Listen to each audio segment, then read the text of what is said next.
Hello बच्चों, let's see the question. कह रहा है कि absolute alcohol is prepared from rectified spirit by. देखिए बेटा, जो मेरी एब्सोल्यूट अल्कोहल होती है ना, वो 100% प्योर अल्कोहल होती है। क्या होती है? 100% प्योर अल्कोहल जिसको बोलते हैं, वो हमारी एब्सोल्यूट अल्कोहल होती है। ठीक है। इसमें pure alcohol composed of ethanol, तो इसके अंदर क्या होता है? इथेनॉल होता है। और वही आप बात करोगे रेक्टिफाइड स्पिरिट की, इनमें फर्क देखिए ध्यान से। रेक्टिफाइड स्पिरिट में क्या होता है? रेक्टिफाइड स्पिरिट में बेटा मेरे 95% इथेनॉल होगी, 95% इथेनॉल होगी, और 5% बेटा मेरा वाटर होगा। अब हमें कह रहा है कि हमें क्या बनानी है? एब्सोल्यूट अल्कोहल बनानी है रेक्टिफाइड स्पिरिट से। ठीक है, तो रेक्टिफाइड अल्कोहल क्या होता है बेटा? रेक्टिफाइड स्पिरिट को हम क्या करते हैं? कन्वर्ट करते हैं एब्सोल्यूट अल्कोहल में बाय यूजिंग एजियोट्रोपिक डिस्टिलेशन मेथड। तो ऑप्शन नंबर 3 में लिख रखा है ना, इस मेथड को यूज किया जाता है बेटा।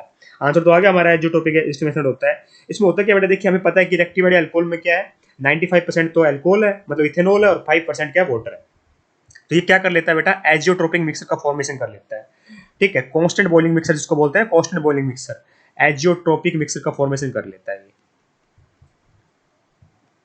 एजियोट्रोपिक मिक्सर का फॉर्मेशन होता है यहाँ पर। ठीक है, तो जो हमारी केमिकल नेचर होता है इथेनॉल और वाटर का, ठीक है, जो जो कंसंट्रेशन होती है बेटा मिक्सर के अंदर, वो ज्यादा चेंज नहीं होती जब हीट करते हैं इसके बॉइलिंग पॉइंट तक। तो ऐसे मिक्सर को बोला जाता है एजियोट्रोपिक मिक्सर।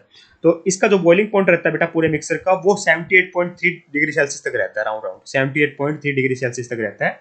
ठीक है, तो फिर उसको क्या करते हैं बेटा, जो कि हमारे जो प्योर इथेनॉल होता है उसका बॉइलिंग पॉइंट भी कितना, लगभग 78 डिग्री के आसपास ही है, उसके आसपास होता है। तो हमें पता है कि जो सिंपल डिस्टिलेशन मेथड होता है वो इसको सेपरेट नहीं कर पाएगा, क्योंकि सिंपल डिस्टिलेशन मेथड में क्या चाहिए? हमें डिफरेंस इन चाहिए बॉइलिंग पॉइंट का ना। ठीक है, तो सिंपल डिस्टिलेशन मेथड तो यहाँ पे क्या नहीं कर पाएगा, not enough to separate the mixture, क्योंकि हमें क्या चाहिएगा? तो हम क्या करते हैं बेटा, बेंजाइन को ऐड कर देते, सॉरी बेंजीन को ऐड कर देते हैं मिक्सर के अंदर। बेंजीन क्या करेगा? डिक्रीज कर देता है partial pressure of alcohol as compare to water. ठीक है, जिससे हमारा पार्शियल प्रेशर कम होगा, तो अल्कोहल क्या हो जाएगा बेटा? राइज हो जाएगा up to the top of the column, और वाटर क्या हो जाता है बेटा? बाहर हो जाता है। तो इस तरीके से बेटा मेरा बेंजीन को यूज किया जाता है। और बेंजीन को ही क्यों यूज किया जाता है? क्योंकि उसका बॉइलिंग पॉइंट कम होता है as compare to rectified spirit. ठीक है, तो इस तरीके से बेटा बाई एजोट्रोपिक मेथड हम क्या कर रहे होते हैं? सेपरेट कर रहे होते हैं किसको?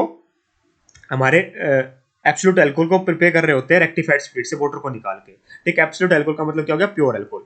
अब बात करें बेटा फ्रैक्शनल डिस्टिलेशन की, तो उसमें क्या होता है? सेपरेशन ऑफ मिक्सर होता है बेटा इनटू इट्स कंस्टिट्यूएंट एलिमेंट।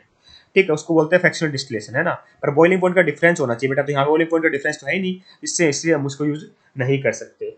बात करें बेटा मेरा स्टीम डिस्टिलेशन का, क्या स्टीम डिस्टिलेशन में क्या होता है? स्टीम डिस्टिलेशन के अंदर बेटा डिस्टिल करते हैं हम वाटर को अदर वोलेटाइल और नॉन वोलेटाइल इंग्रेडिएंट्स के साथ, तो इससे भी पॉसिबल नहीं हो सकता।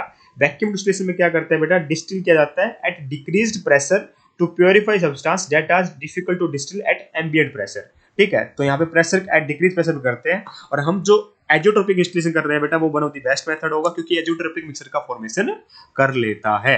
Hence option number 3 is correct here. I hope you got the answer. Thank you.